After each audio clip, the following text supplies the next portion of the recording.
Hello, સ્વાગત છે મારા નવા એક બ્લોગમાં. Welcome back my new blog. તો આ સાહેબની એની સ્કૂલનો કાર્યક્રમ છે. થોડુંક એવું સાહેબ જે બોલ્યા હતા એ તમે મસ્ત સાંભળજો, બહુ મજા આવશે. તો ચાલો આપણે એ સાંભળીને એન્જોય કરીએ.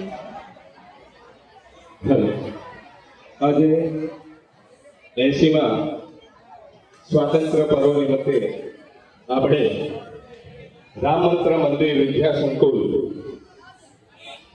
એના પટાંગણમાં ઉપસ્થિત થયા.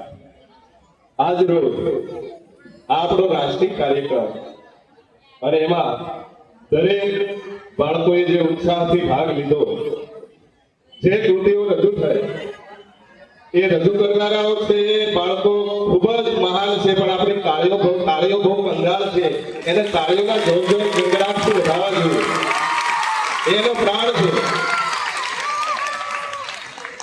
આજના આ કાર્યક્રમમાં ઉપસ્થિત મહેમાનો એમને આભાર વિધિ કરતા પહેલા હું મારા બે શબ્દો છે એ તમારા કાન સુધી, જ્યારે આપણે આવું રાષ્ટ્રીય પર્વ ઉજવતા હોય ત્યારે આપણામાં એક ખુમારી હોય છે. અમુક કેટલાક પ્રસંગો, કેટલીક ઘટનાઓ છે એ હાસ્યમાં ધકાઈ લાગે, એને આજે આપણે મારે તમારી સમક્ષ રજૂ કરવી છે, શેર કરવી છે. એક પહાડી વિસ્તારનું ડુંગરિયા, અંતરિયા અને કોતરોમાં રહેલું નાનું અમથું ગામ. એ ગામમાં આઝાદી પહેલા અંગ્રેજો છે પોતાની પ્લાટૂન લઈ અને ગામને ખદેડતા હતા, મારતા હતા, હેરાન કરતા હતા, શોષણ કરતા હતા. તો આવા આ ગામની અંદર ખબર પડી સરપંચને કે અંગ્રેજોનો કટક છે, પ્લાટૂન છે, આપણે ગામ તરફ આવી રહ્યું છે. ગામને ભેગા કરીને કીધું કે આપણે એક બાજુમાં સરસ મજાની સુરંગ, ખાઈ, ખીણ છે અને એમાં આગળ એક પથ્થરો મૂકી દઈએ, બધા સુરક્ષિત રહીશું. ત્યાં આપણે જતા રહીએ. ગામ છે, બધા બહેનો, બાળકો, વડીલો એ ગુફામાં, સુરંગમાં જતા રહ્યા અને આનો એક પથ્થર મૂકીને એ ત્યાં સંતાઈ ગયા. હવે અંગ્રેજોના ઘોડા છે ધીમે ધીમે ગામ તરફ આવે છે. ઘોડાના પગલાના અવાજ છે સંભળાય છે. ગામના દરેક લોકો છે હાકડી જગ્યામાં, ગરમી થાય છે છતાં શાંતિથી બેઠા છે. બરોબર અંગ્રેજોના ઘોડા છે જે સુરંગની નજીક આવ્યા ને ત્યાં એક માનો એક નાનો અમથો 3-4 વર્ષનો દીકરાએ રડવાનું શરૂ કર્યું. હવે સરપંચે કીધું, બેન તારા દીકરાને શાંત પાડ, સાનો રાય. તારો દીકરો એક જો આખા ગામને પકડાવી દેશે તો તારા આખું ગામ શહીદ થઈ જાય. બેને ઘણી મહેનત કરી, બેટા સાનો રે, બેટા ચૂપ થા. ગામ આખા બધા શિષ્યારો કરે, ચૂપ ચૂપ ચૂપ. પણ દીકરો જેમ નજીક આવે અંગ્રેજોના ઘોડા, એના અવાજ, એના ડાબલાના અવાજ અને દીકરો વધારે રડે. બરોબર જ્યાં બિલકુલ સબરની નજીક આવ્યા એટલે દીકરો શાંત થઈ ગયો. અંગ્રેજો જતા કહે કોઈ છે નહીં, કઈ મળ્યું ને. હવે અહીંયા કઈ છે નહીં એટલે નીકળી ગયા. એમાંથી ગામનો એક માણસે જોયું કે બસ હવે કોઈ છે નહીં, ચાલો આપણે બહાર નીકળી અને આપણે સુરક્ષિત રહ્યા. દરેકે પોતપોતાના ઈષ્ટદેવને, દરેકે પોતપોતાના ભોળાનાથને, દરેકે પોતપોતાના રામચંદ્ર ભગવાનને પ્રાર્થના માની અને આભાર માન્યો તો એમને બચાવી લીધા અને બહાર નીકળી. સરપંચે કીધું, બેન તે તારા દીકરાને ખૂબ એ સમયે શાંત પાડ્યો. કઈ રીતે શાંત પાડ્યો સાંભળજો મિત્રો. એ બેને જવાબ આપ્યો હતો કે મેં એને સરપંચ શ્રી કાયમ માટે શાંત પાડી દીધો.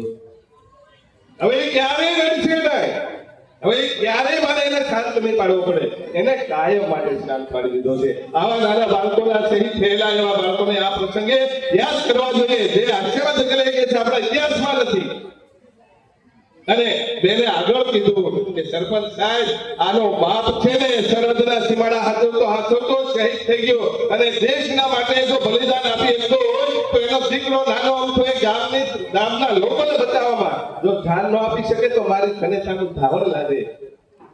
આ છે આપણા દેશની ખુમારી, આ છે આપણા દેશનું ખુમાર, આ છે આપણા જમીન ધરતીની તાકાત. આવી તપોભૂમિ છે, આવી રાષ્ટ્રીય ચેતનાવાળી ભૂમિ છે. તો આ પ્રસંગે મને એને માતા માટે બે શબ્દો યાદ આવે કે રાખે છે 9 માસ માતા બાળકને ઉદરમાં, રાખે છે 9 માસ માતા માને ક્યાં બાળકનો ભાર લાગે છે? કેદમાં તેડે નીકળેલી બેનને ક્યાં ભાઈનો ભાર લાગે છે? શ્રવણ કાવડ લઈને નીકળેલો શ્રવણને ક્યાં માતા પિતાનો ભાર લાગે છે? પણ અફસોસ સાથે કહેવાનું મન થાય કે આજની નર નારીને આપણી સંસ્કૃતિનો ભાર લાગે છે. નારી તું નારાયણી થાય, તોરણ કહે છે નારી તું નારાયણી થાય. નારીને ન મળ્યું સ્થાન નારાયણી થવાનું, ત્યારે સમાધિમાં સૂતેલી સ્ત્રીઓ કહે છે કે આવી સ્ત્રીઓનો તો આજે મને ભાર લાગે છે. આ મળે આઝાદી ન જાળવી સંસ્કૃતિ, મળે આઝાદી ન જાળવી સંસ્કૃતિ, ત્યારે ભગતસિંહ કહે છે કે આ દોરડાનો તો મને ભાર લાગે છે. જીવનમાં એવું જીવીએ, કુમારી વાળું જીવીએ, તાકાત વાળું જીવીએ, કારણ કે આપણે બ્રહ્માસ્મિ છીએ, અહમ બ્રહ્માસ્મિ, આપણે બ્રહ્મનો અવતાર છીએ. આપણે અંદર રહેલો આત્મા છે ખૂબ જ શક્તિશાળી છે. એટલે આપણો એવો રોલ જન્મ આપણે ભારતમાં હિન્દુસ્તાનમાં લીધો છે, તો એવો રોલ ભજવીએ કે पर्दा गिरने के बाद भी हमें जिंदगी में ऐसा किरदार निभाइए. આપણે એવો રોલ ભજવવો જોઈએ જે આજે બધાએ ભજવો. નાના નાના બાળકો હતા, દરેકનો રોલ ભજવો તો આપણે જોઈને આપણા રૂવાટા ખડા થઈ જાય. जिंदगी में ऐसा किरदार निभाइए कि पर्दा गिरने के बाद भी तालियां बजती रहनी चाहिए.